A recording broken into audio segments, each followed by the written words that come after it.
Vous n'avez peut-être pas encore fait la connaissance de mon nouveau partenaire, mais vous avez forcément déjà visité certains des sites web d'hôtels qu'il a réalisés. Influence Society, c'est l'acteur incontournable du marketing hôtelier. Création de sites web, room directory en ligne ou accompagnement marketing digital et campagne d'acquisition, autant de solutions qu'apporte Influence Society.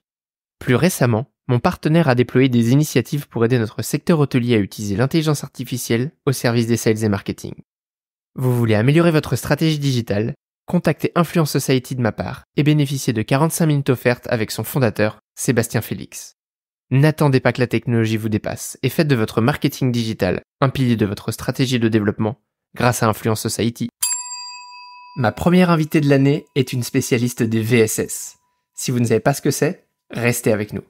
Mais elle a beaucoup d'autres casquettes que nous allons immédiatement découvrir. Bonjour, Maude Descamps. Bonjour Maxime. Comment vas-tu, Maude? Eh ben, ça va très bien. Ouais. Et À une toi? période cruciale de ta vie en plus, j'ai l'impression.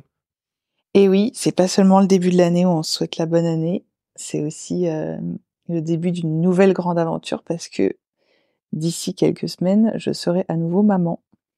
C'est assez incroyable bon, il y en a quelques-uns qui regarderont certains extraits et encore là ça se voit pas trop, mais tu as accepté d'enregistrer avec moi à quelques jours seulement de ton accouchement. Je pense que quand l'épisode sera sorti, normalement tu seras maman pour la 3e fois, n'est-ce pas? J'espère être vite délivrée.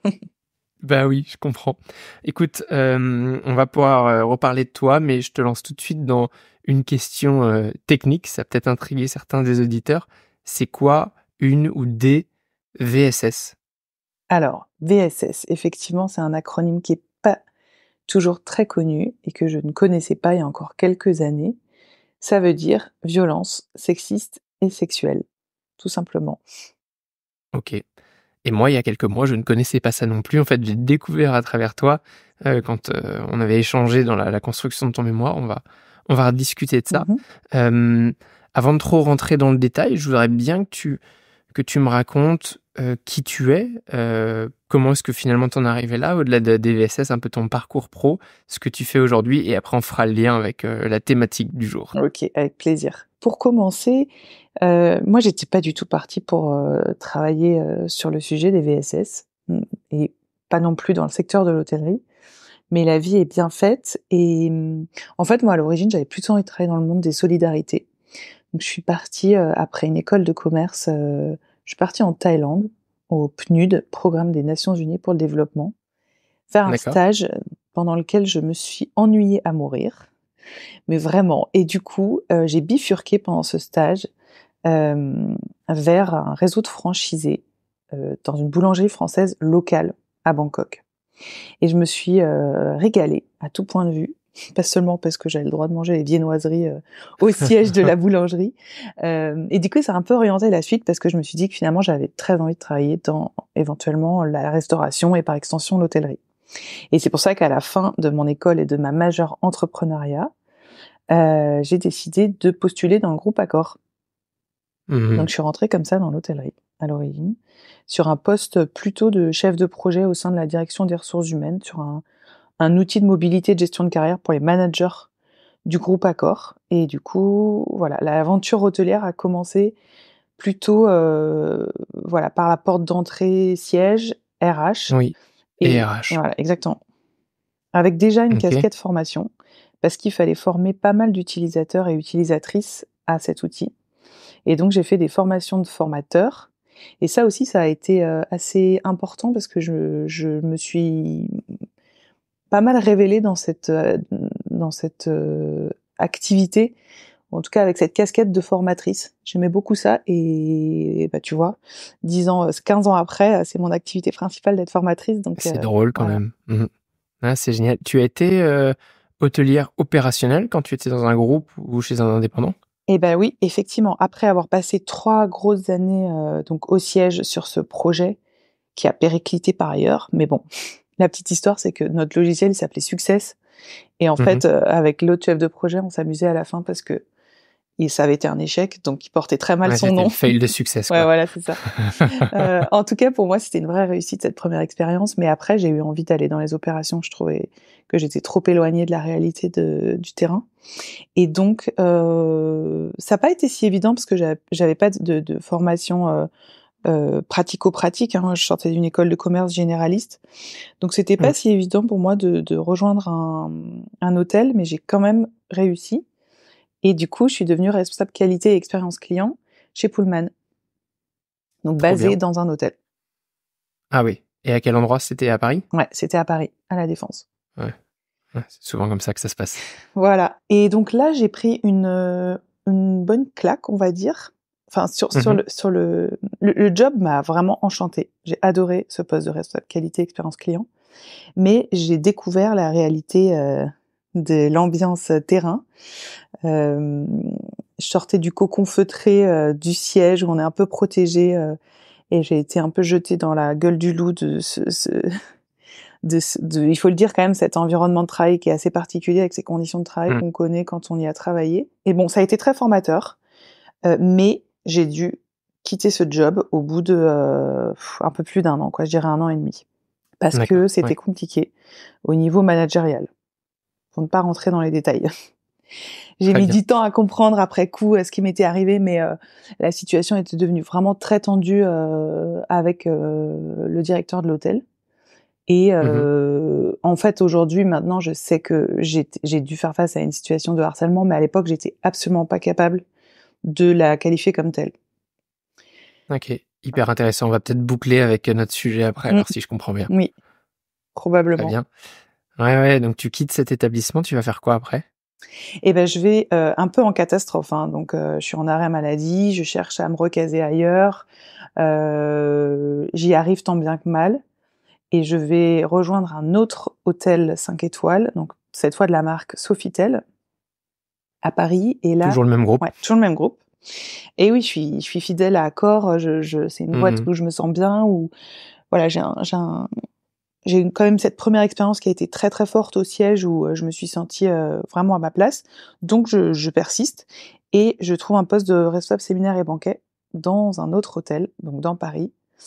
Et là, l'aventure dure pas très longtemps, probablement parce que je pense que j'étais quand même pas mal déboulonnée par ce qui s'était passé avant et que du coup, je gère pas du tout la pression. Il y avait plus de pression que dans le poste précédent et ouais, je pense que j'étais pas mal affaiblie et que du coup, j'arrive pas à faire face et au bout de 6 mois, là, juste après ma période d'essai, l'aventure s'arrête. Si je comprends bien, t'étais un peu fragilisé de l'expérience précédente, Ouais, t'étais un peu en rémission et là t'avais un truc pas complètement aligné, donc t'as pas de truc. Exactement. Voilà. Ouais, ça se comprend. Donc ça se passe pas forcément, dans la joie et la bonne humeur, cette fin de partie chez Accor. Et du coup, la suite est donc là, il faut s'imaginer que c'est pas si facile de remonter en selle et de se dire bon, est-ce que je continue dans l'hôtellerie, est-ce que je postule, si oui où. Et finalement assez vite, je me dis pourquoi pas mettre tout ce que j'ai appris à disposition d'étudiants ou enfin voilà, pourquoi pas faire bénéficier de mes compétences dans le cadre de l'enseignement ou de la formation. Et arrêter d'être salarié. Parce qu'à l'époque, je fais un bilan de compétences quand même, alors que j'ai une petite 5 ans d'expérience professionnelle, donc c'est assez peu pour faire un bilan, un bilan de compétences. En même temps, en 5 ans, on arrive vite à se rendre compte de s'il y a des choses qui nous vont et d'autres qui nous vont beaucoup moins bien. C'est vrai, on sait vite, c'est vrai. Mais il y a peu de boîtes, d'organismes qui fait des bilans de compétences qui sont OK avec ce délai-là. Hein. Ah ouais. Normalement, ils aiment bien avoir. Je suis jamais passé par là, mais ça m'intrigue. Ouais. Je trouve ça bizarre parce qu'en effet, si tu commences à 18 ans, à 23 ans, tu peux très bien savoir que ça ne va pas du tout et qu'il est temps de bifurquer finalement. C'est vrai, mais bon. En tout cas, celui que j'ai fait, le bilan de compétences que j'ai fait, il était assez clair et il mettait en lumière le fait que j'avais une personnalité aussi assez indépendante et autonome, et donc que c'était plutôt aligné avec ce que j'étais de me mettre à mon compte et d'essayer de mener ma barque en tant qu'indépendante. Très bien. Et comment alors, tu fais quoi en tant qu'indépendante du coup à ce moment-là? Et ben là, je commence très concrètement à me dire, je vais contacter les écoles hôtelières, je vais leur dire ce que j'ai fait par le passé et je vais leur demander si ça les intéresse de me faire intervenir. Donc, je fais un truc très concret, c'est que j'appelle ou j'envoie des mails aux responsables pédagogiques des écoles hôtelières que tu connais, Vatel, Ferrandi et toutes les autres. Et On les embrasse. on les remercie parce que Vatel, tu vois, Vatel Paris, je les remercie parce que c'est les premiers à m'avoir fait confiance. C'est-à-dire qu'un jour, je reçois un email. Ok, on peut se rencontrer, effectivement. Notamment chez Vatel, tu vois, la responsable pédagogique m'a appelé en me disant, nous, on a un cours qui est vacant, qui est un cours en image de soi et au regard de votre expérience. Est-ce que ça vous intéresserait d'animer ce cours pour nos bachelors? Et donc, évidemment, j'ai dit oui. Ouais. Donc, j'ai commencé avec le public étudiant. C'est très drôle parce que c'est exactement le genre de cours que j'anime la semaine prochaine avec Ferrandi notamment, donc ça me plonge bien dedans. Ok, c'est chouette, hein. Enfin, je sais pas ce que t'en penses, mais je trouve que les étudiants... j'adore. Ouais. Enfin, moi, je me suis vraiment bien amusée. Donc voilà, j'étais contente de commencer par là. Et puis, dès que j'ai pris un peu confiance, parce que je pense que c'était quand même le sujet aussi, après des expériences qui m'avaient quand même pas mal ébranlé, de reprendre confiance en moi. Et du coup, assez vite, je me suis dit, mais finalement, pourquoi j'irais pas vers la formation continue, c'est-à-dire vers les adultes? Et donc, chemin faisant, j'ai commencé à me dire, je vais aussi proposer des formations pour les entreprises, pour les hôteliers, et plutôt sur les thématiques que tu connais bien, de l'accueil, de l'expérience client, de la vente, etc. Donc j'ai commencé comme ça. Et on est en quelle année pour se situer un petit peu et voir combien de temps il nous reste jusqu'à maintenant? C'était il y a 10 ans. On est en 2014. Ah oui. C'était il y a 10 ans. Ok. Donc, on va remonter un petit peu avancer dans la pendule alors. Et qu'est-ce que tu as continué de faire? Déjà, est-ce que c'est à ce moment-là que tu travailles avec lycéennes? Parce qu'il faut quand même qu'on en parle et qu'on les cite un peu. Ouais, exactement. Un peu après. Je pense lycéenne, peut-être un ou 2 ans après. Mais oui, c'est arrivé assez vite. Ouais. Okay. Donc ICN, effectivement. Donc c'est vas-y. Cette école de commerce qui n'est pas une école hôtelière. Moi, je pensais jamais travailler avec une école de commerce puisque j'ai fait un parcours très hôtelier. Et c'est toi qui m'as mis en relation il y a quelques années déjà avec l'ICN de Nancy et Maxime, du coup le directeur du master qu'on salue aussi bien chaleureusement, qui nous a mis en relation sur ce cours-là. Et alors là, tu vas peut-être me faire des liens que j'ai pas toutes les connexions, mais je crois que Solène Auréa Davis, qui est aujourd'hui donc la CEO de Oko Hotels, a donné des cours avec l'ICN, ou en tout cas elle a échangé, et je ne sais pas si tu le sais, mais c'est elle qui t'a recommandé comme invité du podcast. C'est entre autres pour ça que tu es là aujourd'hui. Si, je sais tout ça.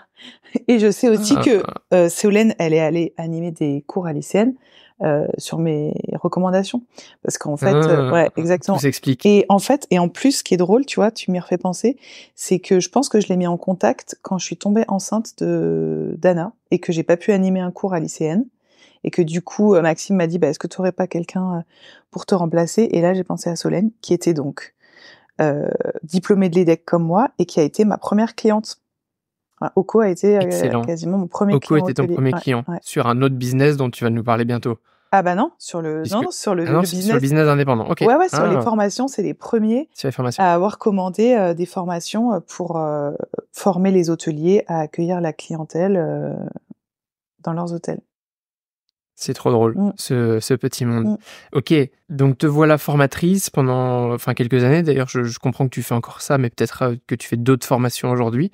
C'est quoi les autres paliers là? Moi, j'en sais un petit peu, mais je sais pas trop dans quel sens ça s'est fait. Alors, en fait, pendant on va dire 6-7 ans, je fais des formations comme ça. Je m'amuse à fond sur les formations d'accueil, expérience client, qualité de service. Donc, je vais dans des hôtels, j'accompagne les hôteliers à comprendre quelles sont les bonnes postures d'accueil, améliorer aussi le discours en vente. Parfois, c'est des besoins comme ça. Ça peut être aussi gestion des conflits clients. J'anime beaucoup de formations sur la gestion des conflits clients. Et d'ailleurs, à un moment donné, pendant le Covid, j'anime des formations beaucoup pour des restaurateurs que j'avais jamais eu avant, parce qu'ils sont toujours occupés et ils n'ont jamais le temps de se former, les restaurateurs. Ouais, c'est vrai. Ouais. J'anime pas mal de formations sur la gestion des conflits clients et je commence à observer, donc pendant le Covid, tu vois, 2020, 2021, je commence à observer qu'il y a pas mal de situations qui me sont remontées par des restaurateurs, qui sont en salle ou en cuisine, qui sont pas des situations de conflit, mais qui sont plutôt des situations de violence. Tu vois, donc déjà ça commence à me mettre un peu la puce à l'oreille. Ensuite, il y a d'autres choses qui font que je m'essouffle un peu sur mes sujets et j'ai envie de faire autre chose. Il y a le fait que je quitte Paris, je deviens maman, J'arrive dans une région où je vis toujours aujourd'hui, qui s'appelle la région Haute-Savoie. Donc, je suis à Annecy, où j'ai moins de réseau et c'est plus difficile d'aller trouver des clients. Donc, j'arrive un peu à la fin d'un cycle, tu vois, on va dire. Et puis, il y a le Covid qui arrive aussi. Donc là, tout s'enchaîne. Ouais, voilà, ça fait pas mal de choses. En plus, j'oublie de mentionner que on déménage à Annecy. Je dis on parce qu'à l'époque, je rencontre donc le père de mes enfants et on décide de s'installer à côté d'Annecy et d'ouvrir une maison d'hôtes. Toujours plus. Voilà, dans laquelle il y a aussi des travaux. Donc tu vois, ça fait des années où je m'éloigne un peu de mon réseau professionnel en quittant Paris et après Lyon. Je deviens maman, donc j'ai d'autres préoccupations. On achète un bien qu'il faut rénover, qu'il faut ouvrir en chambre d'hôte, et le Covid nous tombe sur le coin de la tête. Oui. Donc ça correspond, on va dire, à la fin d'un cycle pour moi, et après j'accélère un peu la bande de télé là. Et après quelques réflexions, je me dis en fait j'ai envie de garder mon métier de formatrice que j'adore, mais j'ai envie d'aller sur des nouveaux sujets, un peu plus engagés, qui ont plus de sens. Et un jour, je reçois justement un mail du directeur de mon école de commerce, et j'apprends que tous les étudiants et les étudiantes et les profs de l'EDEC ont été formés à la prévention des violences sexistes et sexuelles. Et là, je me dis, incroyable, moi j'aurais bien aimé suivre ces formations-là à l'époque. Ce qui n'avait évidemment pas été le cas. Et donc ça, plus d'autres réflexions, je me dis, mais en fait, et puis peut-être dans un coin de ma tête, moi ce qui m'est arrivé quand même chez Accor, c'était probablement une situation de violence. Tout ça, mis bout à bout, je commence à me dire, mais qu'est-ce qui est fait aujourd'hui pour accompagner les hôteliers et les managers sur ces thématiques-là? Et je creuse et je vois qu'il n'y a rien. Mais rien du tout. Donc petit à petit, je me dis, j'explore le sujet et je me dis, ça pourrait être une idée de changer un peu mon spectre, de mon éventail de formations que je propose et d'accompagner les hôteliers sur ces thématiques-là.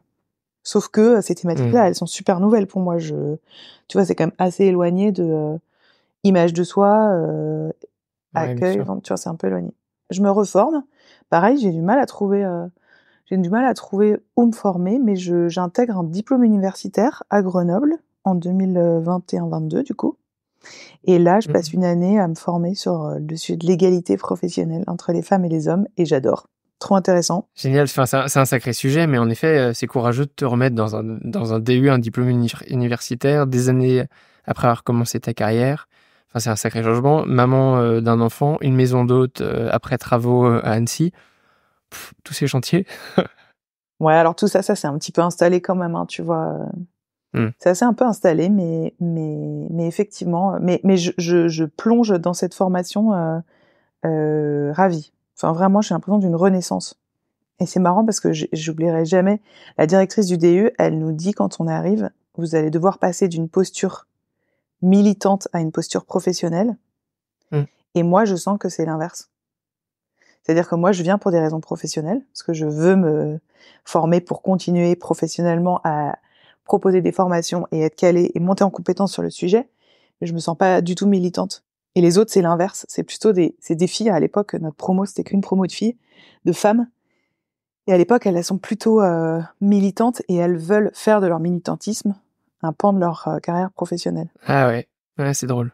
Et moi, il se passe un peu l'inverse pour moi. C'est-à-dire que j'entre dans ce DU par le biais professionnel et je finis, en gros, très féministe. Ah, c'est drôle. Voilà. On va creuser ça un peu alors. Ok, et donc aujourd'hui, tu as rédigé un mémoire, on va en reparler dans quelques secondes, sur cette thématique-là. Et aujourd'hui, donc ton métier, tu as laissé de côté toutes les formations que tu animais avant, ou tu les animes encore, et tu as rajouté un arc VSS par-dessus. En fait, j'ai trouvé ça difficile d'avoir les deux casquettes. Donc j'ai décidé de manière, ça a pris un peu de temps aussi, mais ouais, j'ai arrêté de communiquer sur mes anciennes formations. Alors j'avais des anciens clients qui m'appelaient en me disant est-ce que tu peux toujours venir animer une formation à l'ouverture de tel hôtel ou C'est le moment où tu as commencé à m'envoyer des clients. Exactement. Mais très vite, je me suis dit c'est difficile de jouer sur les deux tableaux, donc peut-être qu'il y a des gens qui ont envie de mieux le faire, qui ont envie de le faire et qui vont le faire tout aussi bien, voire mieux. Et c'est le moment où je me suis rapprochée effectivement de toi et d'autres pour pouvoir, on va dire, même pas déléguer quoi, mais Ouais, qu'il y ait une continuité à ton Ouais. travail et que toi, tu puisses bifurquer sur ce qui était devenu ton cœur de métier. Ça ressemble à quoi? Une formation, au VSS? C'est qui ton public? C'est les managers? C'est les premières lignes? Comment est-ce que tu démarches? Enfin, il y a plein de trucs qui m'intriguent dedans. Ça ressemble à quoi? Effectivement, tu as raison de dire que en fait, la porte d'entrée au VSS, il y a plus que de la formation, hein, sur le sujet des VSS. Tu vois, un hôtel ou une entreprise, quelle qu'elle soit, qui veut mettre en place une politique de prévention au VSS, elle va pas faire que de la formation. Ça, je l'ai compris au fil de l'eau, mais c'est vrai que c'est quand même la porte d'entrée, c'est une sensibilisation, donc plutôt une demi-journée, 2-3 heures, ou une formation sur ce que sont les VSS. Justement, qu'est-ce qu'on met derrière les violences sexistes et sexuelles? Moi, j'étais à milieu de connaître les définitions légales avant, de savoir ce que ça voulait dire et de les comprendre très concrètement. Donc, la plupart du temps, la porte d'entrée pour les entreprises. Alors aujourd'hui, j'ai des clients hôtels, mais pas que, hein, parce que c'est un sujet qui est vraiment transverse et qui est commun à énormément de secteurs d'activité, même si moi j'ai décidé de me spécialiser dans l'hôtellerie.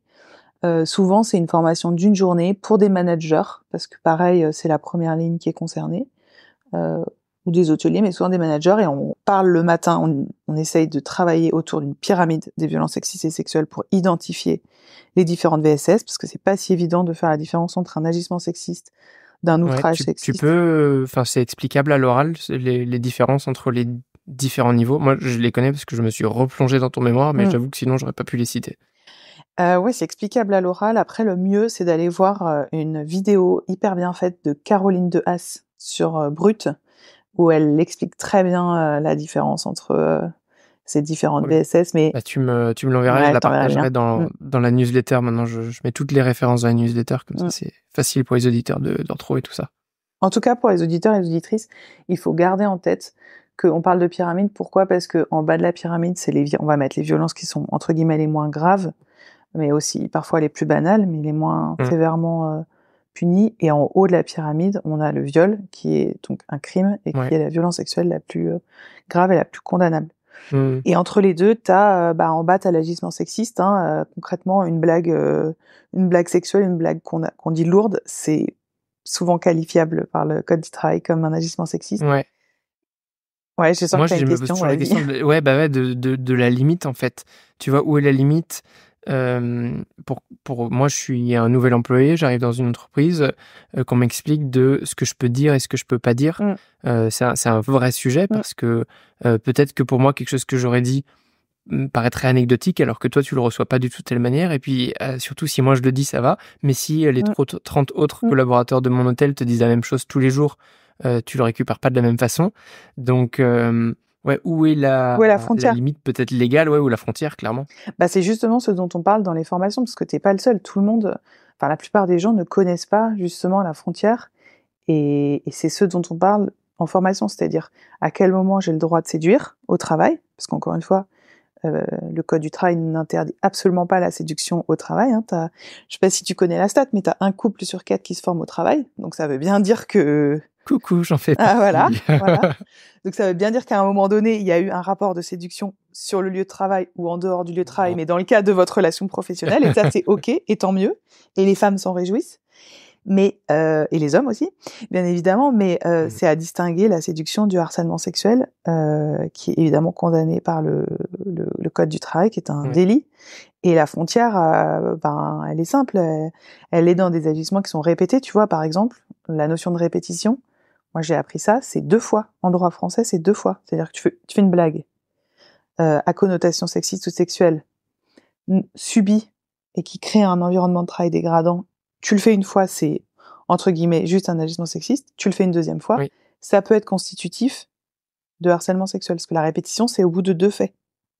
Ok. Donc t'as ça, Je voudrais il être faut très savoir. concret pour qu'on comprenne, mais je te dis, demain on arrive au travail tous les deux, je te dis, t'es jolie. Là, on est sur un compliment, on est sur de la séduction. Je te dis, t'es bonne. Là, on commence à être limite. Et si je te dis, t'es bonne 3 jours de suite, là, on arrive sur quelque chose de beaucoup plus grave. En gros, exactement. Désolé, hein, je le Non, non, caricature mais avec en gros, c'est ça. Non, non, mon mais en gros, c'est vocabulaire. ça. Non, non, mais en gros, c'est ça. Pareil, les compliments, ils sont OK au travail, mais c'est pareil. Comment tu me le dis, t'es jolie? Ça dépend. Moi, j'ai pas comment est ton regard, sur quoi porte ton regard. Ça dépend à quel moment il intervient, tu vois. Il y a des femmes qui racontent au travail que elles sont dans une discussion professionnelle avec un collègue ou avec un N+1, et à un moment donné, elles sont pas tout à fait d'accord sur le sujet, et c'est le moment où en profite la personne pour lui dire, au fait, cette coiffure, elle te va vraiment bien, ou cette robe, je l'aime beaucoup, tu devrais la remettre plus souvent. Et tu vois, c'est le moment où dégradant, ça te remet à ton rôle de, en fait, t'es juste une marionnette alors qu'on est en train d'avoir un débat sur un truc hyper sérieux, quoi. Alors que le compliment, il pourrait être, il arriverait à un autre moment, il pourrait être interprété complètement différemment. Donc, dans le droit français, t'as vraiment aussi comment la personne, elle perçoit ce, entre guillemets, compliment. Ok, mais donc c'est bien encadré d'un point de vue légal. C'est le problème, j'ai l'impression, c'est plutôt sur le fait qu'on soit pas sensibilisé à qu'est-ce qui est quoi. Mais en tout cas, la loi est bien derrière et plutôt du côté de la victime. Aujourd'hui, la loi, je dirais qu'elle est bien faite, mais l'application de la loi, elle est vraiment perfectible. C'est autre chose. Tu vois. Ok. Et oui, la loi, elle est pas toujours connue. C'est aussi ce que j'ai montré dans mon mémoire, c'est que les managers, ils ont une grande méconnaissance de ce sujet-là, que ce soit du point de vue juridique ou du point de vue même pratique. Qu'est-ce que je fais quand ça arrive dans mon hôtel? Ouais.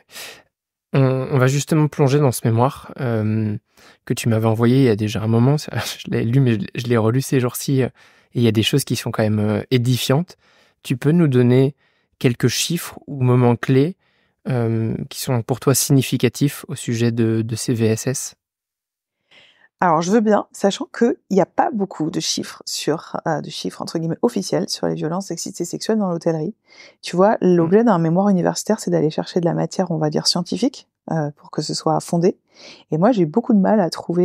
Il y a peu de gens qui ont travaillé là-dessus en France, donc j'ai dû m'appuyer sur 3 enquêtes qui ont été faites aux États-Unis, en Angleterre et par un consortium dans les pays scandinaves. Et en gros, les chiffres étaient assez similaires, pardon. Et l'idée, c'était de se dire, l'idée, c'était de garder en tête que un salarié sur 2 dans le secteur de l'hôtellerie dit avoir déjà été victime de harcèlement sexuel.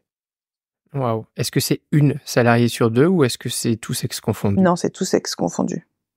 D'accord. Et est-ce que c'est marqué chez les hommes aussi, les VSS? Alors oui, mais dans une proportion moindre. Ouais, très faible. Ouais, largement. Dans le monde du travail aujourd'hui, donc hors contexte hôtelier, c'est 1 femme sur 3 qui dit avoir été victime de harcèlement sexuel au travail. Ça, c'est beaucoup, ça fait 30%. C'est énorme. Ouais. C'est énorme. Et après, plus spécifiquement dans l'hôtellerie, si t'es femme de chambre, par exemple, si t'es une femme de chambre, si t'embrasses cette carrière-là, t'as un risque sur 2 de tomber face à un client qui se fasse présenter nu quand tu rentres dans sa chambre ou quand t'es quand tu dois... L'affaire DSK, c'est pas tant une exception que ça, finalement. Enfin, peut-être, en tout cas, dans ces extrêmes, certainement que si. Mais 1 sur 3, non, 1 sur 2. Une femme de chambre sur 2, une femme de chambre sur 2 qui tombe sur un client nu. Exactement. C'est fou. Ouais, c'est beaucoup. Ouais, c'est beaucoup. Et après, ce que j'avais retenu également, c'est que ce à quoi une personne dans l'hôtellerie est le plus exposée, et la plus exposée en termes de VSS, ça va être des propos obscènes. Tu vois, la chose à laquelle tu es la plus exposée, c'est des propos... Moi, je pense tout de suite à la cuisine, hein. Désolé d'avoir fait des clichés, de faire des clichés, mais je suis aussi passé par là. C'est violent, hein. Alors là, ouais, pareil. Très marqué. Ah ouais, pareil, dans la cuisine. Donc moi, dans le cadre de mon mémoire, j'ai fait une enquête auprès de directeurs et directrices d'hôtels, et tout le monde s'accordait, enfin tout le monde, j'ai interviewé une dizaine de personnes, s'accordait à dire que spécifiquement la cuisine, c'est un des lieux les plus violents d'un établissement hôtelier. Ouais. On va pas faire de grandes généralités en disant que toutes les cuisines sont comme ça, c'est pas le cas. Mais c'est vrai que, enfin, même moi, j'ai souvenir de quand j'étais jeune stagiaire en cuisine, c'était déjà violent, entre guillemets, pour un homme. Mais pour une femme, il y avait en plus le côté sexuel, où elle était remise dans sa catégorie, dans son genre, qui était d'autant plus violent. Et enfin, il fallait qu'elle soit sacrément solide. Je me souviens d'une chef de partie, quand moi j'étais stagiaire. Elle avait de la résistance, hein, parce que ce qu'elle prenait tous les jours, c'était quand même sacrément lourd. Mais en fait, tu vois, ce qui est intéressant, c'est que ce que tu appelles résistance, c'est un peu une intégration des violences. Moi, c'est ce que j'ai montré dans mon mémoire, c'est qu'en fait, les salariés, hommes et femmes de l'hôtellerie-restauration, ils sont soumis à plusieurs types de violences. Pas que les VSS, tu vois, les violences des conditions de travail, la violence parfois de la domination des clients. Et du coup, pour eux et pour elles, les violences sexistes et sexuelles, c'est une violence supplémentaire qui est un peu part of the job. tu vois. Ok. Et du coup, c'est presque intégré, c'est-à-dire que une sorte de fatalité quand on intègre l'hôtellerie et qui plus est la cuisine, de se dire bon, bah de toute façon, je sais que ça fait partie du métier, ça fait partie du secteur.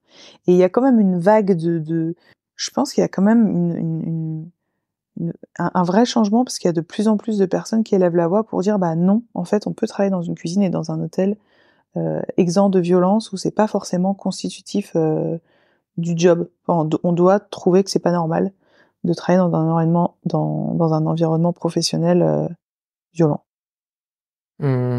Là, dans ce que tu racontes, on comprend que ce sont des choses entre collaborateurs.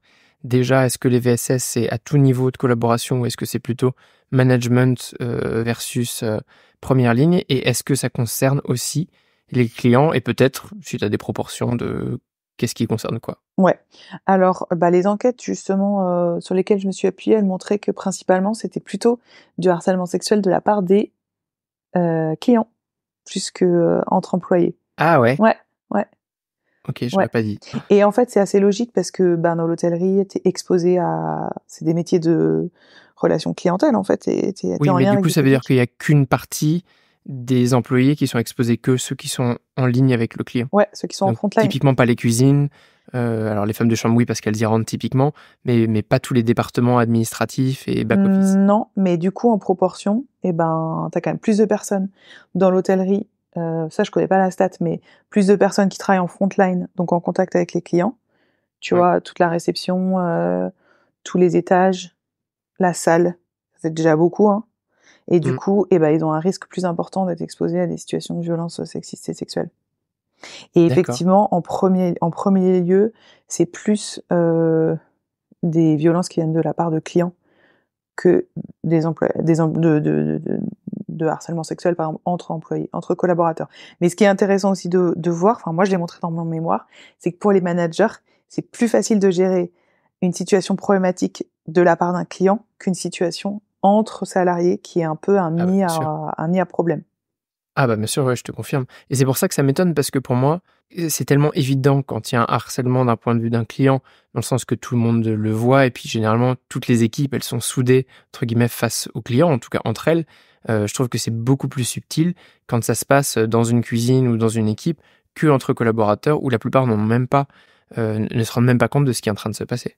En fait, c'est plus pernicieux, effectivement. Après, Mm. quand tu dis, bah, c'est obvious que quand ça vient d'un client, les collègues sont soudés et tout, certes, mais du coup, c'est pas forcément toujours très bien géré, tu vois.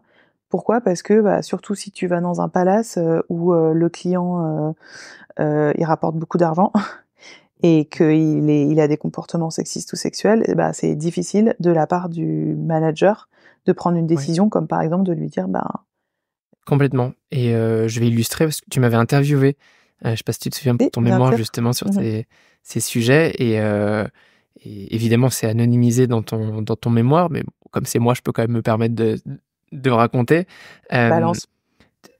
bah, typiquement, enfin, ce truc de client, c'est hyper fort. Moi, j'ai un souvenir d'intervenir en pleine nuit dans une suite présidentielle parce qu'il y avait alors c'était pas le client lui-même, mais c'était ses sbires, un entourage. On parle de clients politiques, étrangers, séjournant en France dans un séjour qui est encadré en plus par la police, par le ministère des Affaires étrangères.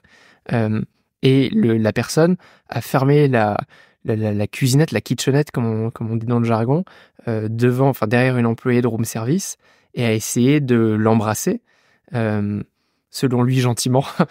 Et dans ces cas, il y a clairement pas de gentiment. Et elle a tout balancé par terre. Elle est partie en courant et moi, elle est venue me chercher à ce moment-là. Va expliquer au client sans faire un problème d'État. Et là, on parle tout de suite de problème d'État parce que littéralement, c'est des politiques à très très Sûr. haut niveau. Euh, donc, il faut trouver ce juste milieu. Et de mon point de vue d'expérience client, j'ai un client qui dépense 30 000 euros par nuit. Je fais quoi? Je le mets dehors parce que l'un de ses sbires s'est mal comporté Mmh. vis-à-vis de mon Mmh. employé du room Mmh. service. Waouh! Mmh. C'est super délicat.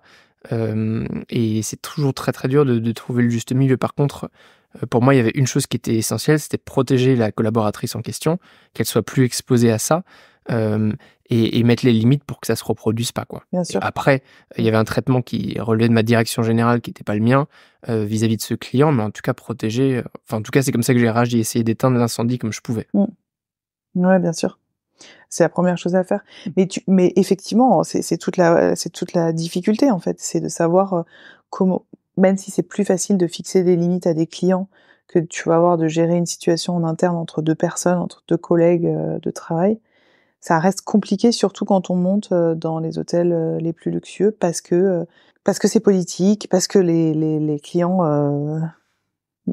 ramènent de l'argent et que c'est pas toujours facile de c'est pas toujours facile. Après, les managers, ils se débrouillent bien. Enfin, ils trouvent des subterfuges, voilà, pour protéger les personnes. Mais ça reste, tu vois bien, ça reste des situations qui sont pas ultra bien gérées, quoi. Tout le monde connaît une salariée qui va raconter qu'elle a eu peur. Alors, ça va pas toujours jusqu'à voilà, devoir lâcher le plateau et partir parce parce qu'il y a eu une tentative d'agression sexuelle. Mais tu vois, moi, je me souviens chez Sofitel de faire un accompagnement en chambre d'un client russe, et dans l'ascenseur, je sens le regard du client qui me dérange. Je sens une menace en fait. Donc là, il y a aucune parole qui est échangée, rien du tout. Mais je sens quelque chose qui me convient pas. Et pour autant, il faut que j'accompagne ce client dans sa chambre. On a les bagages, c'est le protocole. Et tu vois, tout ça s'est passé on va dire de manière artisanale, enfin avec du bon sens. Là, il y a un de mes collègues qui prenait l'ascenseur au même moment et qui devait aller ailleurs, qui a senti la situation. Tout ça, c'est de l'ordre du non-verbal. Ouais, et qui du coup a changé son parcours et qui a fait l'accompagnement avec moi. Le client est devenu très mécontent. Enfin, tout ça, encore une fois, sans parole échangée, parce qu'on ne parlait pas la même langue. Mais du coup, on l'a accompagné à deux et je me revois sortir de la chambre du client et remercier mon collègue d'avoir eu la présence d'esprit de sentir, on va dire, ce danger. Donc, au final, je suis rentrée chez moi, il s'était rien passé. Mais c'est toute la difficulté de ces violences-là, qui est d'ailleurs très bien montrée dans une série qui s'appelle H24, que je recommande vraiment aux auditeurs, aux auditrices, qui est top.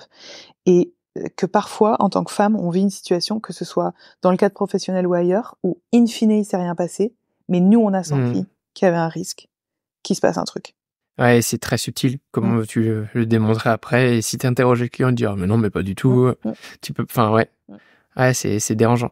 Mais, ça, moi, en effet, je pense qu'en plus, quand on est un homme, on mesure pas. Parce que moi, personnellement, j'ai jamais vécu ça.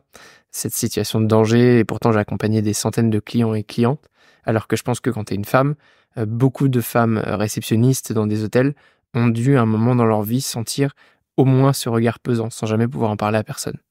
T'aurais des conseils, justement, peut-être pour un hôtelier ou pour des managers ou pour des collaborateurs, à quoi faire dans ces situations, ou peut-être, je sais pas, tu me racontes cette histoire d'accompagnement, avoir un bip de sécurité, avoir, je sais pas, des outils qui puissent un petit peu aider? Bah, en fait, déjà, la première chose que peut faire un manager ou voilà une équipe encadrante, c'est d'alerter sur ces situations, en fait. Tu vois, de ne pas les taire et de dire qu'elles peuvent arriver. Alors, il y a plein de boîtes qui le font, hein, tu vois, il y a plein de chaînes hôtelières qui ont des formations là-dessus, mais toutes ne les ont pas. De dire que voilà, ça peut arriver, d'expliquer aussi quelles sont les situations à risque. Tu vois, on sait que les situations, les lieux, par exemple géographiques clos, comme une chambre froide, comme un économa. Tu vois, c'est des lieux qui sont clos, il n'y a pas de témoins, c'est des lieux qui sont plus dangereux que d'autres. Et donc, il faut être conscient de ce risque-là. Pas de caméra. Ouais, exactement. Et tout le monde sait que les VSS, hein, même hors cadre professionnel, bah, tu vois, les gens vont pas s'amuser à aller violer sur la place publique avec des témoins. Ça se fait toujours ou souvent à huis clos. Et c'est ça qui est très très compliqué dans toutes les affaires de violence sexiste et sexuelle. C'est que souvent, il n'y a pas de témoins, donc il n'y a pas de preuves. Donc souvent, faute de preuves, on les classe sans suite. Donc moi, ce que je conseillerais, c'est voilà, déjà de libérer la parole là-dessus en disant que c'est pas parce qu'il y en a pas eu, parce que souvent on pense qu'il y en a pas eu dans les entreprises, dans les hôtels, que statistiquement il y en a pas eu et qu'il y en aura pas. Donc être conscient du risque, au même titre que les autres. C'est pas parce que personne n'a rien dit qu'il s'est jamais rien passé. Exactement, exactement. Et au même titre que les autres risques, tu vois, on le sait, hein, dans un hôtel, il y a plein d'autres violences qui peuvent arriver. Et souvent on est plus formé à faire face à un client violent qui va arriver avec une arme ou menaçant Ouais. que... Nous, on était formés, hein, qu'est-ce qu'on fait dans un cas de braquage? On avait le Mm, directeur de la sécurité qui nous formait par rapport à ça. On n'a jamais été formés à qu'est-ce qui se passe dans un cas de VSS et mm, déjà qu'est-ce que c'est qu'une VSS, mm, savoir mm. l'identifier et réagir. Ce que tu vois tout à l'heure, tu disais, tu disais la jeune femme, ta collègue, dans ce palace-là, Oui. dont le client avait voulu l'embrasser sur la bouche. Mm. Ça, c'est une agression sexuelle. Tu vois, c'est important de savoir pénalement que c'est un baiser volé. Moi, je l'ai compris après, un baiser volé, ce qui m'est arrivé, c'est pas un baiser volé, c'est une agression sexuelle. Et c'est D'accord. un délit, et voilà, C'est un délit. c'est Ok. Ouais. pénalement, c'est répréhensible. Donc ça, c'est important de le savoir. Et après, alors, tu parlais d'un bouton ou d'un téléphone. Effectivement, tu vois, après l'affaire DSK, il y a des femmes de chambre qui ont été équipées aux États-Unis d'un panic button autour du cou. Tu peux avoir ni plus ni moins un téléphone avec un bouton appel d'urgence. Tu peux, dans certains cas, euh, faire en sorte d'envoyer quand tu sais qu'il y a une délégation où ça peut être compliqué d'envoyer des hommes plutôt servir ces personnes-là, Mm. Ouais. ou imposer que la porte soit ouverte systématiquement, tu vois, laisser la porte ouverte. Mhm. Ouais, il y a des choses comme ça à faire. Et puis, tu peux aussi rappeler dans ton hôtel, mettre des panneaux en disant, tu vois, quand tu vas dans le public, là, à la poste ou ailleurs, enfin, je sais pas si j'ai vu ça à la poste, mais si à l'hôpital la dernière fois, tu vois, tu as des panneaux avec marqué que les injures, les incivilités sont pas tolérées à l'hôpital et que, Ouais. tu vois, tu peux d'une Ouais, donc manière, sensibiliser à tous ouais, les niveaux, ouais, ouais, avec tous les moyens de mm, communication possibles. mm. Ok. Je sais que tu utilises la VR dans tes formations, donc la réalité virtuelle. Tu peux me raconter comment ça se passe, comment on arrivé à développer ça? Encore un acronyme, la VR. Effectivement, Ouais. moi, je suis toujours à l'affût dans mon métier de formatrice de supports pédagogiques qui sont innovants, qui sont ludiques, qui sont chouettes, même si la plupart du temps, je forme de manière, on va dire, classique. J'adore inventer des jeux, des activités. Et là, il se trouve que j'ai rencontré Reverto, qui est une petite start-up lyonnaise qui s'est spécialisée dans la prévention des risques psychosociaux par le biais de la VR, donc de la réalité virtuelle. Et je les ai contactés parce que je trouvais ça trop cool, trop chouette. Et du coup, eux, ils ont écrit des films, des scénarios. En fait, tu vois, c'est pas des formateurs, c'est des concepteurs de solutions technologiques. Et ils ont des films sur les VSS et sur le harcèlement sexuel qu'ils utilisent auprès de clients, surtout de gros clients, pour sensibiliser à ces thématiques-là. C'est un peu une introduction au sujet. Et en fait, c'est assez chouette. Donc, j'ai eu l'occasion de l'utiliser de temps en temps. C'est assez chouette parce que ça permet une approche du sujet qui est vraiment différente d'un film lambda ou d'un PowerPoint classique. Mhm. Parce que, pourquoi? Tu es dans un casque, tu vois un film, tu es dans la peau de quelqu'un qui va subir des violences et tu vas l'expérimenter de manière beaucoup plus immersive que si on te dit une femme sur trois est victime de harcèlement sexuel. Tu vois, ça va t'atteindre différemment et ça va toucher une sorte d'empathie qui va faire que si t'es témoin après dans ta boîte de ce genre de situation, tu seras plus à même de te dire ah ouais, ça en fait c'est pas ok et il faut que je brise la mécanique du harcèlement que je vois à l'œuvre là chez cette collègue. C'est hyper intéressant comme moyen de... Parce que je pense que le, le, le gros danger, justement, là-dedans, c'est c'est pas l'inconscience, mais la méconnaissance, notamment du public masculin, de ces dangers-là, parce qu'en fait, on s'imagine pas du tout. Et le fait de te mettre un casque, te dire, bah voilà, ce que vit une femme dans son quotidien, parce que dans la plupart de ces situations, ce sont des femmes, tiens, prends conscience et peut-être Mm. que la prochaine fois, tu feras plus attention avant d'agir. Mm. Ouais, c'est intéressant de voir la réaction des hommes, effectivement. Déjà, juste petite précision quand même, les hommes, il y en a hein, qui sont victimes de sexisme ou de... Alors, ils le définissent pas forcément comme tel, comme du Ouais. harcèlement sexuel, mais tu vois, au cours de mes formations, je trouve ça intéressant de remonter qu'il y a quand même des hommes qui, après coup, disent « Ah bah oui, bah moi, du coup, quand ma N+1, elle m'a invitée et qu'elle m'a accueillie chez elle en petite tenue alors que je pensais que c'était une soirée d'équipe et qu'elle m'a sauté dessus, bah en fait, et que c'était au début de ma carrière quand j'avais 20 ans, ah bah oui, Oui. effectivement, ça je comprends mieux à quoi ça fait référence. Tu vois, ça arrive quand même dans la vie des hommes, dans la vie professionnelle des hommes, et effectivement en moindre proportion. Et après, ouais, ce qui est sympa, c'est de voir comment, quand ils retirent le casque, certains d'entre eux disent ah mais en fait c'est vraiment dérangeant là. Stéphane qui s'approche de moi et qui me murmurait quelque chose à l'oreille. Là, j'avais l'impression qu'il allait, mais il me dérangeait. Et ça, tu peux pas le faire vivre autrement que. Ouais, et puis dans un casque de réalité virtuelle, tu vraiment t'entends quand on te chuchote à l'oreille. Ah bah ouais, là c'est bien fait. Ah. Donc conseil pour nos insiders là qui sont en train de nous écouter, ils sont collaborateurs dans l'entreprise, ils sont ou victimes ou témoins de VSS dans l'entreprise. Qu'est-ce qu'ils peuvent faire? En fait, moi, mon premier conseil, c'est d'être un peu en alerte, tu vois, parce que une situation de harcèlement, d'ailleurs qu'elle soit morale ou sexuelle, souvent les collaborateurs vont quand même, pas toujours, mais vont en avoir conscience. Ils vont voir que la personne va mal, se met à l'écart, voilà, une situation avérée. Par contre, je trouve que on laisse trop passer une sorte de terrain qui est fertile au harcèlement sexuel, qui est le sexisme ordinaire. C'est Oui. un peu le fléau, tu vois, c'est ce que disait Solène quand je l'ai interviewée. Elle disait: «Moi, c'est le truc que je trouve pénible dans les hôtels, c'est le collègue lourd», on utilise souvent ce terme, qui va pourrir un peu l'ambiance de travail parce qu'il passe son temps à faire des blagues en dessous de la ceinture, et en fait qui embête tout le monde.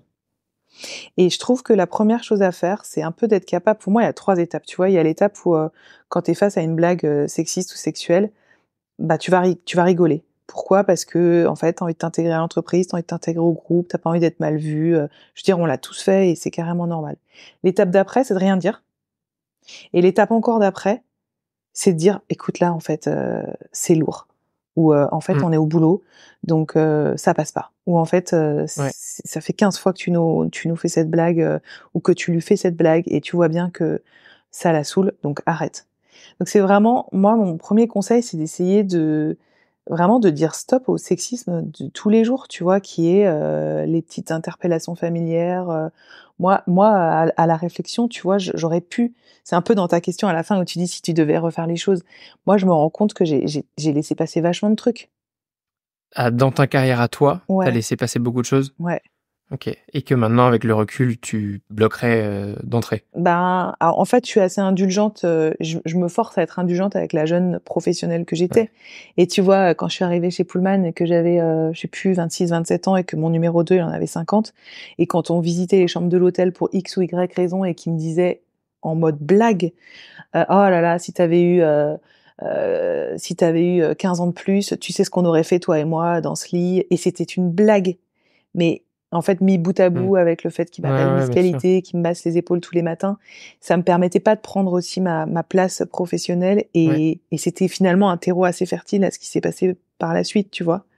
Donc je pense que Ouais. j'essayais de me dire: «Bah, c'était dur aussi à ton âge et vu la Oui, différence». non, mais et puis il s'agit pas de t'auto-flageller, mais en effet de prendre conscience qu'il y a plein de choses où si tu le savais, si tu avais un peu plus le recul que tu as aujourd'hui, bah, tu aurais changé plein de Mmh, choses. Mais il y a pas que pour toi maintenant, j'imagine, et c'est l'essence de ton métier aujourd'hui, c'est pour les jeunes filles et les jeunes hommes, d'aujourd'hui et de demain, bah, de les sensibiliser pour que quand ils seront dans la situation de Maud Pullman, eux, ils puissent réagir ouais. et ils se laissent pas avoir. Et j'en vois plein et tu vois, je vois que les Et bah, ouais. jeunes, ils sont et il y en a plein qui laissent beaucoup moins passer, hein, hommes comme femmes, tu vois? Qui sont Mmh. beaucoup plus sensibilisés parce qu'aussi avec, MeToo qui a eu lieu en 2017, la Ouais, les parole s'est réseaux sociaux libérée. sont bien pour Bah, ça. bien C'est sûr, que tu pars vite viral, hein. bah, bien Ouais. sûr. Et du coup, moi, je vois bien que les jeunes, il y en a plein qui laissent moins passer et qui sont capables de dire, «Bon, en fait, là, c'est hors cadre», ou de faire une blague avec c'est pas mal de répondre aussi, par l'humour, hein, ça décristallise un peu la situation, c'est pas mal. Mmh. Non, complètement. Tu as des, recommandations de alors on a parlé d'outils avec ce collier panique, anti-panique de tout à l'heure, mais, plutôt des outils informatifs ou des médias pour quelqu'un qui souhaiterait justement approfondir ce sujet, ou même si on pouvait les envoyer à tous, les hôteliers qui font partie de ma communauté, tu recommanderais quoi? Bah, moi, je trouve qu'il y a un site qui est super bien fait, qui est pas du tout dédié aux hôteliers ni au monde du travail d'ailleurs, mais tu as un collectif qui s'appelle Nous Toutes, qui se bat contre les violences faites aux femmes et leur site, c'est une mine, de ressources et de stats et d'outils pour, comprendre ce que sont les violences faites aux femmes. Tu vois? Pas forcément que dans le secteur professionnel, mais je trouve que c'est une bonne porte d'entrée pour se sensibiliser au sujet. Donc sur le site Mmh. de Nous Toutes et il y a plein de formations qui sont gratuites d'ailleurs. Tu vois, tu peux le soir, passer, 2 heures à faire une formation VSS premier niveau pour comprendre justement cette pyramide et tout ça. Donc ça, je trouve que tout le monde, ça devrait être obligatoire à l'école de faire la formation nous toutes, je sais pas, au lycée ou au collège. Carrément. Ça, c'est une bonne ressource qui est totalement gratuite, qui est en ligne et qui est d'utilité publique. Si tu m'envoies tout ça, je les partagerai vraiment avec plaisir. Et dans ton mémoire, du coup, je l'ai réécouté la référence. Il y a un podcast super, c'est Programme B. Alors, je connaissais pas le podcast, mais le titre, il est assez édifiant. C'est Le monde de la cuisine a-t-il raté son MeToo? Cet épisode-là. Il y a une série d'épisodes. J'ai écouté que le premier. Alors, je sais pas si les autres par là-dedans. Et t'as notamment des chefs de cuisine qui sont interviewés, des cuisinières qui ont été victimes et qui racontent. Et quand t'entends le truc, tu te dis mais comment on peut laisser passer ça? Alors que moi, je suis sûr que dans ma carrière, plein de fois à côté de moi, il s'est passé la même chose et que j'ai pas du tout été vigilant à ça, tu vois. Carrément. Cauchemar en cuisine, cet épisode-là. Je t'enverrai le lien aussi de Zazie Taviatan, Cauchemar en cuisine. Ça, c'est un super épisode de podcast. Et c'est vrai que avec plaisir. C'est vrai que c'est fou quand même aussi le chemin qui a été parcouru. Mais là où on en est encore aujourd'hui, c'est qu'il y a quand même encore beaucoup de violence en cuisine. Il y a un super compte Instagram aussi qui s'appelle Je dis non chef. Donc là, encore une fois, plutôt dédié à la cuisine et où les femmes peuvent raconter ce qu'elles vivent en cuisine. Donc ça s'appelle #Je dis non chef. C'est un bon compte Instagram. Ok, trop bien. Et ben on en a sur tous les supports là, des contenus à consommer. Je voudrais te proposer mon petit jeu. C'est le premier de l'année du coup, parce qu'on c'est le premier épisode de la saison 4. Vas-y, j'écoute. Ça s'appelle mots-clés contre bénéfices. Donc je te donne les règles. Tu vas nous donner un mot-clé de ton choix.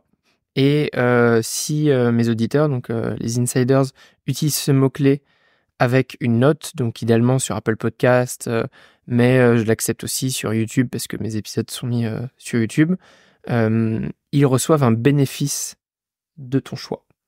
Alors, est-ce que ça va pas être un mot-clé trop long si je dis harcèlement sexuel HCR? Ouais, je valide, et si on peut éviter les fautes d'orthographe aussi. Comme ça, c'est double challenge. Relisez-vous. Ok, alors, donc j'ai dit quoi? J'ai dit harcèlement sexuel HCR. HCR, ouais. Et bénéfice, moi j'aurais bien tendance à proposer une session de conseils personnalisés. Ouais. Alors j'allais dire pour un ou une DRH, mais en fait non, pour la personne du coup qui... Pour la personne, ouais. Avec toi directement. Ouais. Sur... si jamais vous êtes sous un pseudo pas identifiable, soit vous m'envoyez le print screen sur LinkedIn, soit en réponse à la newsletter qui sera envoyée pour le podcast, et je vous mets en lien direct avec Maud pour une session privée. Chouette ça. Okay. Et pour info, ça m'arrive de le faire, c'est-à-dire que parfois, maintenant par le bouche à oreille, je le fais comme ça, enfin avec beaucoup de plaisir, de coups de téléphone, tu vois, de RRH ou de DRH qui vont me dire j'ai telle situation, à ton avis, enfin à votre avis, ton avis, de quoi s'agit-il? Et la plupart du temps, il s'agit d'une situation de harcèlement sexuel. Mais tu vois, on a beaucoup parlé des managers, mais même les RH, et aujourd'hui, ils sont un peu paumés et ils savent pas toujours. Les situations sont difficiles à gérer. C'est ce que je te disais, c'est des nids à problèmes. Alors encore une fois, quand ça vient d'un client, c'est plus facile à gérer parce qu'après le client il quitte l'hôtel ou il quitte l'entreprise, il n'est pas toujours là. Mais quand c'est en interne, les situations tardent et sont difficiles à traiter parce que elles sont pas toujours évidentes, parce que par ailleurs les collaborateurs harceleurs sont parfois compétents, sont influents, avancent à visage masqué, sont par ailleurs irréprochables, voilà. Et donc voilà, c'est pas toujours facile pour les RH de savoir s'il s'agit pas d'une histoire privée entre deux personnes qui tournent un peu aigre, ou si vraiment l'employeur a une responsabilité. Donc ces sessions de conseil, elles peuvent être utiles, tu vois. Complètement. Ouais, ça c'est hyper utile. Et par rapport aux clients, je l'ai pas dit, mais il faut quand même que j'en parle. Tu dois connaître le label She Travel, qui a été créé par Valérie Offenberg, que j'ai reçu l'an dernier, ou peut-être déjà l'année d'avant sur le podcast, qui est un très bon label pour former les collaborateurs. Alors là, c'est exclusivement vis-à-vis des clients, mais c'est aussi une bonne protection même pour les clientes, pour le coup, pour ne pas être victime de VSS ou de harcèlement quel qu'il soit vis-à-vis d'autres clients, parce que ça on n'en a pas parlé, mais c'est aussi un risque dans les hôtels. Et il faudrait, je sais pas, avoir le même label côté staff, tu vois, une entreprise qui soit labellisée, que les collaborateurs sont formés au VSS et quelque part, est-ce que ça participe pas aussi à la marque employeur? Mais bien sûr, mais bien sûr. Alors aujourd'hui, tu as une obligation légale qui est d'assurer la santé et la sécurité de tes collaborateurs et collaboratrices. Donc faire de la prévention, ça rentre dans les obligations légales, notamment si tu as un cas, tu vois, si tu as une affaire au prud'homme, l'employeur il va devoir montrer qu'il a mis en place de la prévention. Et oui. Après, ouais, un label, ça pourrait être une bonne idée. Ouais, tu vois, dans une logique de QVT, donc de qualité de vie au travail, on est labellisé, notre staff, au moins, je sais pas, 70% de notre staff est formé au VSS, ont reçu une formation, et après, pourquoi pas, je sais pas, différents niveaux de formation. Ouais. Ça me donne plein d'idées. Bien sûr, mais il y a la formation, et puis il y a aussi, ça c'est important, mais la meilleure des préventions, c'est pas la formation, Maxime. Tu vois, parce que moi, ce que je constate, c'est que parfois on envoie une formatrice comme moi, et moi je suis bien contente parce que je gagne ma vie par ce biais-là. Oui. On m'envoie faire une petite formation d'1 ou 2 journées auprès du public cible, sauf que les harceleurs sont protégés. Donc l'employeur se débarrasse un peu du sujet en disant mais c'est bon, on a mis en place une formation. Ouais. Mais ni à problème, les cas avérés ne sont pas traités. C'est-à-dire que la personne harceleuse, elle est encore là. Et ça, c'est des situations qui sont compliquées. On les a toutes vécues en tant que formatrice ou formateur sur ces sujets-là, d'agir au niveau de la formation, de la prévention, mais au niveau de la sanction, quand il y a un cas qui est avéré, nous, on n'a pas la main là-dessus. Et moi, j'aime bien rappeler que la meilleure des préventions, c'est que tout le monde dans l'hôtel, dans l'entreprise, soit au courant que s'il y a un cas, s'il y a un harceleur ou une harceleuse, le cas ne restera pas impuni. Et c'est plus important de savoir que le cas sera traité et que la personne que le cas va être traité avec une sanction disciplinaire, plutôt que de savoir qu'il y aura une prévention et que même s'il y a un cas, l'employeur il fera rien parce que de toute façon c'est trop compliqué à gérer. Ouais, c'est un bon point que tu soulignes. C'est le courage, ce que j'appelle le courage aussi managérial, parce que c'est pas toujours facile. Tu nous as déjà parlé de ton voyage dans le passé, quand tu nous as dit un petit peu toutes les choses que tu changerais tout à l'heure, mais je te propose d'ouvrir sur d'autres points. Alors, on a parlé de médias et de recommandations, mais est-ce que tu as un livre en particulier que tu recommandes, d'ailleurs pas forcément en lien direct avec ton sujet? Moi, c'est une collection que j'avais envie de recommander aux auditrices et aux auditeurs. C'est, peut-être que tu la connais, c'est la collection Totem ou Gail Meister. Ce sont des récits ce sont des romans d'aventure et de nature qui se passent d'ailleurs souvent en dehors de la France. C'est des livres extraordinaires. C'est une collection que j'ai découvert il y a peut-être 2-3 ans par la porte d'entrée d'un bouquin excellent qui s'appelle Dans la forêt, que j'ai un peu renaclé à lire au début parce que j'aimais pas le titre. Je le trouvais barbant, quoi, Dans la forêt. Et en fait, l'histoire est incroyable. C'est l'histoire de 2 sœurs, d'une famille qui habite en lisière d'une forêt aux États-Unis, et puis il va y avoir une pandémie, donc évidemment ça a été écrit bien avant le Covid, et une pandémie qui va les priver petit à petit de tout ce dont la famille a besoin. Et les filles vont se retrouver, les sœurs vont se retrouver à devoir vivre en autonomie dans leur petite maisonnette, et il va leur arriver plein de choses. Et je suis encore souvent dans cet univers, je me replonge souvent dans cet univers, dans leur forêt. Et moi, ça a été la porte d'entrée vers d'autres bouquins de cette collection, comme Souquan Island ou Betty, My Absolute Darling. Ça, c'est des titres hyper connus. Si vous allez chez votre libraire et que vous lui demandez un bouquin de la collection Totem, il y a de fortes chances qu'il ou elle vous donne Dans la forêt, Betty, My Absolute Darling ou Souquan Island. Les 4 que j'ai adorés. Trop cool. Moi, ça fait un peu de lecture pour attaquer l'année. Génial. Est-ce que tu as une citation favorite ou un mantra que tu aimes te répéter? Pas trop, mais j'essayais pareil de me dire finalement, parmi tout ce qu'on entend qui peut nous porter, quelle est la phrase que j'ai retenue? Et c'est marrant parce que c'est une citation qui a un peu rien à voir avec ma situation. Enfin, je sais pas, je pense qu'elle a dû me parler à un moment. C'est une phrase de Sartre qui dit: «La confiance se gagne goutte par goutte et se perd en litres». Je sais pas si tu l'avais déjà entendue celle-là? Non, jamais. Et je pense qu'elle m'a vachement marquée à l'époque. Aujourd'hui, elle est pas adaptée je trouve qu'elle me parle pas aujourd'hui, mais elle a dû me parler parce que c'est la seule que j'ai réussi à me remémorer. Et mais je trouve qu'elle est assez vraie en fait, que ce soit au niveau pro, au niveau perso. Complètement. Ouais, je suis d'accord avec toi. après toi, pour venir nous parler de tous ces sujets, que ce soit l'excellence de service, les VSS, hôtellerie-restauration, mais pas que. Qui aimerais-tu voir invité sur Hospitality Insiders? Bah, j'avais pas pensé à elle, mais en fait, on l'a cité tout à l'heure, c'est Zazie Taviatan. Celle qui a fait son podcast Cauchemar en cuisine. Mais non, mais Ouais. je la connais pas personnellement, cette journaliste, mais j'avoue que je pense qu'elle aurait plein de choses à dire, mais c'est pas à elle que je pensais en priorité.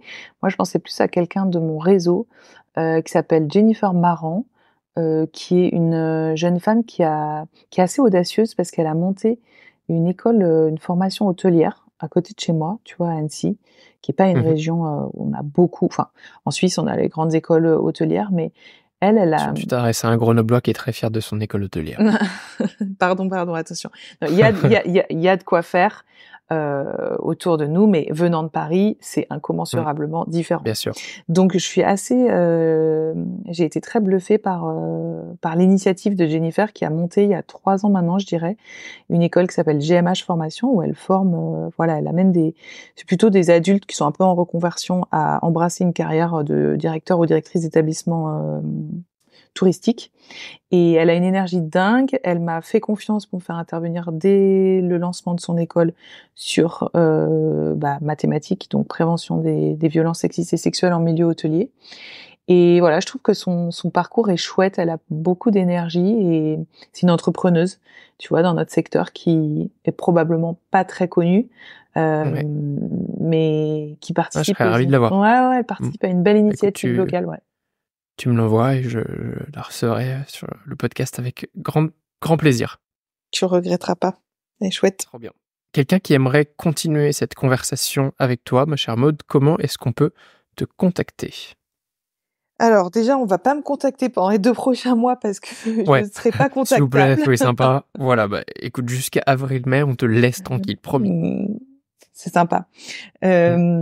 Surtout que dans le sujet égalité femmes-hommes, tu sais, comme moi, que l'arrivée d'un enfant, c'est un moment charnière dans la carrière de la vie des femmes, donc pas toujours facile à gérer, mais on fait comme on peut. Et du coup, oui, à partir du mois de mai, avec plaisir pour continuer la conversation. Et alors moi, j'aime bien le contact chair et en os, donc si on peut se parler par visio ou par téléphone, c'est ce qu'il y a de mieux. Et moi, j'ai toutes mes coordonnées sur LinkedIn, sur mon site internet Ok. départégal.com, donc Bah, je facilement mettrai ton joignable. LinkedIn et ton site web, comme ça on pourra facilement te contacter. Avec plaisir. Parfait, on a fait un bon petit tour déjà du paysage. Merci pour tous ces partages, Maud, et je voudrais te laisser le tout dernier mot de la fin. Si tu avais un dernier message à transmettre à nos insiders, quel serait-il? Moi, j'ai envie d'envoyer un message super positif sur le sujet qui est le mien, qui est pas toujours évident. Tu vois, on n'a pas trop parlé, mais c'est vrai que VSS, dans le mot VSS, t'as violence sexiste et sexuelle, dans harcèlement sexuel. Enfin, tu vois, c'est des termes qui sont lourds à porter. Et pour autant, je trouve que s'y atteler, que ce soit dans l'entreprise ou dans la vie de tous les jours, tu vois, être conscient de ce que ça veut dire et comment on peut les combattre, chacun à son échelle, c'est vraiment un bénéfice pour tout le monde. Donc surtout dans le monde de l'hôtellerie, hein, qui nous concerne. Mais en fait, ça demande un peu de courage, mais les résultats, pour avoir un climat de travail qui est apaisé, des ambiances de travail qui sont saines, et je vois bien que les hôtels qui ont décidé de traiter le sujet sont des endroits où souvent il fait bon vivre, des great place to work, comme on dit. Donc je pense que tout le monde a à y gagner, à ne pas mettre la tête dans le sable en disant oh là là, encore un truc lourd à porter.